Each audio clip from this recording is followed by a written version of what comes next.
question bi nga xamante ni bëgg naa ci am sa gis-gis moo di depuis lors dañoo seetlu le nouveau régime bi ñu installé woo ba tey quand même le nouveau président gisaguñ ko ba tey mu résider foofee ca palais présidentiel mu ngi dëkkoon Mermoz mais depuis lors dañ ko gis mu nekk ci benn hôtel de la place également premier ministre bi tamit Ousmane Sonko moom it li muy nekk foofee bëri na loolu ndax c'est pour des raisons sécuritaires le fait est que le nouveau président ba tey mu logé foofee ca hôtel bi en attendant peut-être réforme wala bokk travaux yi nga xamante ni ñi ngi koy effectuer foofee ca palais mu mun fa dem oui ou non.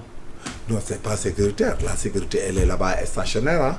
Nous, la sécurité au Petit Palais ak Palais de la République, la sécurité, elle est invariable. Non, je veux dire par là, le fait est que ni mu jógee këram depuis lors, depuis qu'il a été élu, de loger tout ci këram, foofee à Mermoz. Il y a deux hypothèses là. Oui. Je vais te parler de deux hypothèses. C'est-à-dire que këram Mermoz, l'environnement et la composition de la maison et autres ne permettent pas à un président de la République d'habiter dans un quartier. Là, le monde, c'est clair et net.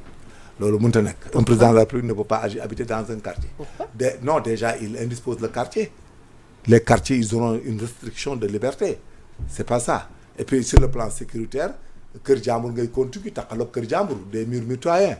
Chambre à coucher président bi mën na nekk mitoyen ci beneen kër donc da ngay garder kër googu parce que guddi bu nekkee ci lal bi ak jabaram ak yooyu waa ji mën nañ bënn mur bi ci kër gi ci gannaaw dal ci kawam xam nga donc bref mënut a dëkk ci quartier. Est-ce que vous avez compris ce que je dis? Xam nga quartier sa kër day taxaloo kër jàmbur yi. Sur les 4 côtés. xam nga sur les 3 côtés. kër goo gis day taxaloo ay kër sur les 3 côtés sauf mu nekk maison angle. léegi nag yow boo en tant que président la boo taxaloo kër jàmbur yi sa sécurité il faut ñu garder kër gi nga taxaloo parce que nit mën na fa bënn bàyyi ba guddi nga nekk sa jabar ci néeg bi ñu bënn biir bi rey la. D'accord. Exemple laay jox quoi donc dans les quartiers l'environnement ne le permet pas la situation ne le permet pas il peut pas vivre là-bas. Mais nous avons l'habitude au Sénégal ah c'est valable pour des militaires les généraux de l'armée. Parce que contrairement à Macky Sall moom fal nañ ko te ba tey këram la dëkkoon. Non këram du benn dafa rëy ñii seen kër yi du ay këru sama kër ñoo sama kër yamoon kër Macky Sall bi ay kii la c'est des villas standing. Les bâtiments ne sont pas collés à d'autres maisons il y a des jardins il y a de l'espace Macky Sall këram palais la il faut pas gars yi confondre kër Macky Sall palais la ça s'étend sur 1000 quelques mètres carrés ah. Donc la maison elle est au centre elle n'est contiguë à rien boo waree ci gannaaw dugg kër Macky Sall dafa am ay duggukaay Macky dafa jëndoon dafa nekk lépp donc foofu dara du jege bâtiment bi les gens nañ ko wër ba ci biir mais ñu bari dañu romb mais duñu gis. Mais on pouvait quand même lui assigner une résidence pourquoi à l'hôtel? Non ils n'ont pas de résidence ailleurs ils sont obligés d'aller à l'hôtel habitude benn la ñu am Sénégal. Mais en tant que président. Sénégal mënuñu woon jël benn résidence. si kër mënoon lañ jël kër. wut kër loué ko. mënoon nañ wut kër si le coût ça dépend du coût war nañ mën a jël kër loué ko par exemple yóbbu ko fa mais hôtel yóbbu ko hôtel man je pense que l'hôtel est moins confortable ah les hôtels ne sont pas confortables c'est des suites présidentielles suites nangam parce que ça s'étale sur 100 mètres carrés alors qu'un président peut habiter plus que ça donc loolu c'est des détails mais benn habitude la ñu am en Afrique et au Sénégal surtout c'est-à-dire boo nekkee président de la République bu bees kër de fonction ba palais bi kudd yi sax day génn c'est ça notre problème. C'est-à-dire nous ne sommes pas comme les autres pays comme surtout en France nga xam ne l'intendance dans la maison quand tu viens tout est normal mais les chambres à coucher ils sont obligés de les changer xam nga chambre à coucher yi dañ koy changer matelas yi dañ koy changer ah ustensiles de cuisine yooyu peut-être entre guillemets mën nañu ko bàyyi mën nañu ko fa ñàkk a bàyyi Sénégal fii attendez ah gars yi bu ñu toxoo ci palais yi dañuy toj karo yi ah oui sur le plan mystique sur la réalité mais dañuy toj karo yi ah parce que ku nekk da nga fay def say galaaj boo ñëwee daal say galaaj donc bref loolu c'est tellement africain que mooy faral ngay gis ne bu kilifa gi ñëwee rek Sénégal palais ba mu nekkoon dañ koy déchiqueter même les bureaux ah même chez nous dañ koy def même commandant brigade sax des fois attendez ah da ngay am sa même brigade bu ndaw nii rek nga ñëw karo yi ngay xool karo yi nuróowut ak yooyu ngay dindi des fois boo ko mënee mur yi nga xool taabal ji chaise bala nga ciy toog yaa ngi koy xool da nga koy dépouiller balaa caag li gën a gaaw ñun dañuy daal sama chaise donc c'est l'Africain qui est comme ça. Finalement c'est compliqué. C'est très compliqué gis nga les Africains sont comme ça gis nga même oto bi waaj doon dawal sax bala nga koy dawal sëriñ si escroc dañ la ciy wax du n'importe quoi dans la oto bi def ko nii def ko nële xam nga oto yi nekk présidence yëpp boo ko bëggee xool wala nangam bu yàggee tu as des problèmes tu es obligé d'acheter un autre véhicule mais d'habitude c'est comme les grands chefs même dans l'armée c'est comme ça que ça se passe hein. Quand le nouveau vient mais tout le matériel sort de là-bas tout le matériel sort sa coude ak say assiette ak sa yëpp nit ñi dañ koy changer donc loolu moom c'est une tradition boo xam ne fii Sénégal c'est comme ça et puis c'est toi qui dis ce que je veux quoi nii laa bëgg mu mel nee laa bëgg mu mel mais c'est un confort vous savez qui pince sa guitare sans trémousse sans mais est-ce que lu ni mel expliquerait le fait que président Macky Sall bi mu arrivé au pouvoir dafa décider rester chez lui quand même fallait mu jàppee ko juste li nga xamante ni moom moo di bureau. waaw xam nga ñoom ku nekk say tegtal la. donc on n'avait pas besoin quand même de changer également grand-chose là-bas. L'obligation d'un président de la République c'est d'habiter dans le palais.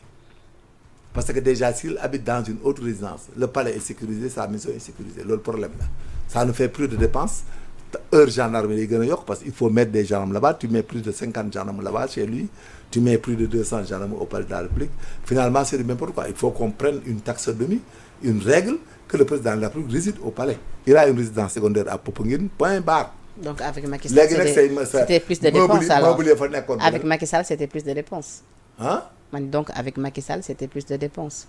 waaw mais boo amee ñaari palais kay c'est plus de dépenses c'est-à-dire loolu nag il faut qu'on rectifie ça aussi maintenant que le président de la République réside au palais c'est ça la règle et la loi c'est comme ça parce que le président de la République c'est des dépenses étatiques munoo am sa ñetti kër ci bitig fu ne nga dëkk fa nangam ñu koy garder ak di ko gérer donc il faut que qu'on prenne la responsabilité de les faire résider au palais de la République avec tout le dispositif linéaire bi nga xam ne moom la Sénégal am déposé ko foofu xam nga loolu aussi wax la yu ñuy war a débattre il faut que président bu ñu la nommé tey nga dem dëkk fi nga xam ne moom la administration prévoir mais xam nga aussi man munoo ma nommé man ma dem Mbàkke defar sama kër ne sama kër papa dem Guinguinéo neew ne sama yaay fii la juddoo am fa sama château dem fu ne bu yàggee aussi problème la parce que y a les gendarmes qui se déplacent y a la logistique y a tout donc il faut que ça soit légiféré et réglementé mais néanmoins quand les gens viennent au pouvoir mais c'est évident ils changent tout ça moom c'est sénégalais quoi dëggay ñëw sa jabar ñëw di xool ay chambre à coucher bi bëgg ñu wan ko ci catalogue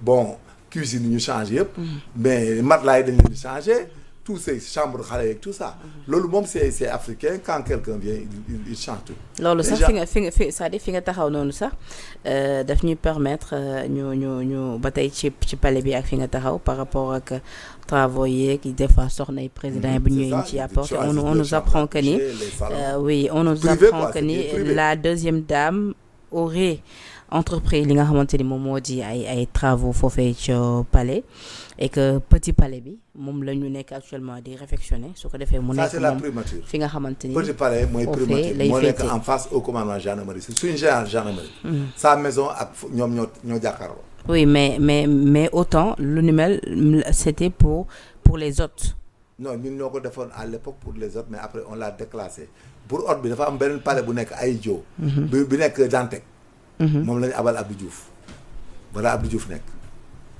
dañu am benn palais boo xam ne hôtes yee fa war a nekk Abdou Diouf lañ fa logé actuellement moom lañ logé foofu moo nekk en face Dantec boobu bokkut ak petit palais bële petit palais mooy fi primature du premier ministre wala dëkk kooku c'est une villa Habib Thiam moo ko njëkk a initié Habib Thiam fa nekkoon mais kon est-ce que du boobu lañ jox parce que waaw boobu lañ non boobu PM oui parce que bâtiment bi ngay wax nii moo nekk en face hôpital Aristide Le Dantec moom lañ nekk actuellement di réfectionner pour la deuxième dame bu ñu sukkandikoo ci xibaar yi nga xamante ni jot nañ ko mais ba ca kaw ci le premier ministre Amadou Ba bi jóge fii fa la nekkoon ba ci wetu en face domicile résidence au commissaire mais bu dee bu nekk Dantec la effectivement mooy petit palais beneen bi donc boobu lañ jël boobu aussi c'est une bonne résidence donc Abdou Diouf fa la nekkoon je pense dañ ko abaloon je ne sais pas quoi mais bu ñu ko réfectionné c'est tout à fait normal parce que quand même quand les gens viennent nouvellement nommés ils changent mais tout, quand même si c'est-à-dire si tel est le cas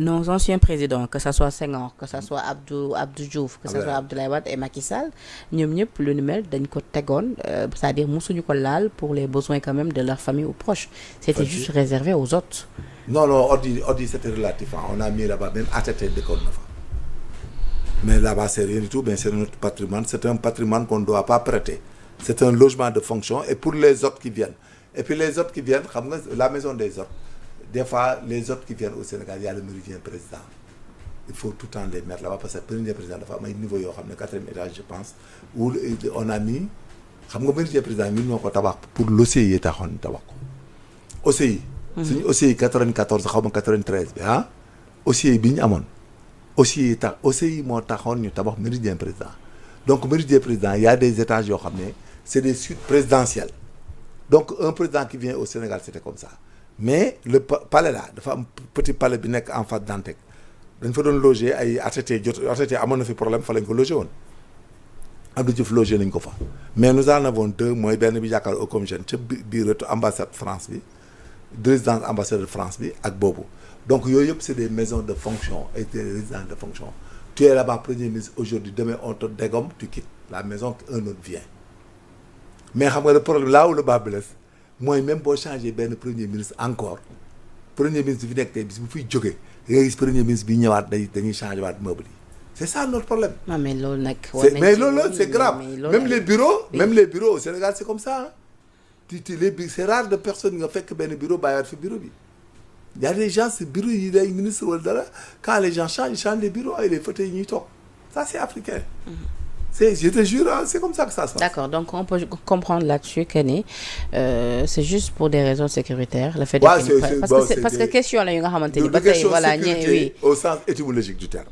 C'est une tradition. Kenn du nangoo tëdd ci lal bu sa ki nga remplacer. Non, je veux dire par là le fait que ni oui le nouveau président ba tey demagul palais. waaw da koy defaraat palais bi moom un président uniquement pour des raisons sécuritaires. Résidence privée palais bi. On change tout. Mais est-ce que hôtel bu mu nekk bi dans ce cas-là sa sécurité est assurée à 100% sachant que ni hôtel bi ba tey c'est ouvert quand même non client. Hôtel bi il prend toute une zone. Non, c'est pas vrai du dëkk ak ay gars à l'hôtel.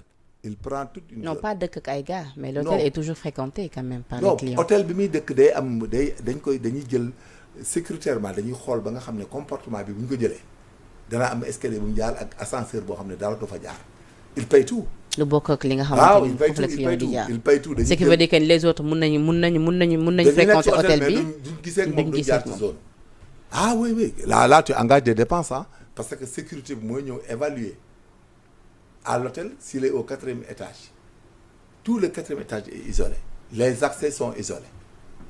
Et que l'hôtel est l'hôtel quand vous privez de fréquentation de clients mais vous payez toute la note. D'accord. Et entre-temps dañoo gis également même pour seen yenn réunions yi ak yenn séminaires yi dañuy choisir di ko def ci hôtel bi. Hôtel ban. Pas plus tard qu'avant-hier su ma jumul. Séminaire bi ñu doon def su ma jumul ñu ngi ko defee King Fahd xaw ma de faire les séminaires dans les hôtels parce qu'il y a la collation qui leur pose problème. C'est des questions de collation. Hôtel yi aussi bu ñu demee séminaire dañuy lekk di naan léeg-léeg bu ñu fay fanaan ils dorment dans des chambres individuelles boo ko defee ci palais bi doo leen mën a loger mais bu dee séminaire ay ministres au Sénégal ils résident tous à Dakar ils font le séminaire dans le palais et puis mais ils peuvent aller au palais faire un séminaire qui leur explique avec des PowerPoint. Foofu lay waxee. oui mën nga ko def ci palais bi. bu ñu ñëwee ndekki def pause café mais nga jox leen añ après ñibbi seeni kër pour économiser. Parce que pourquoi laaj yooyu yëpp. Dépenses yi nga xamante ne actuellement. il faut limiter les dépenses oui dépenses yi depuis lors. mais c'est sûr que ni takku na. parce que léegi xam nga Sénégal nguur gu bees bu ñëwee tout le monde veut en profiter les gens donnent des conseils mais par démagogie seen intérêt tax ñu di ko def ñu bari dañuy expliquer di wax seen intérêt ëllëg la et là-bas c'est là où le bas blesse. Vous n'êtes plus ailleurs maintenant vous êtes le responsable moral civil moral et pénal de ce pays da ngay dellu siwaat sa xel taxawaat xool li ngay def lan la ak li ngay wax.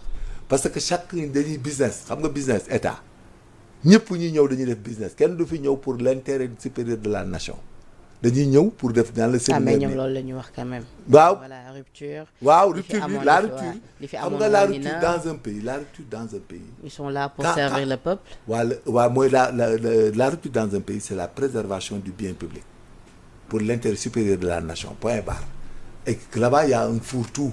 Ça veut dire que principe de respect des lois et règlements dans le pays, principe de respect de la légalité et de l'égalité, légalité mooy tolloole, protéger nos intérêts, ainsi de suite.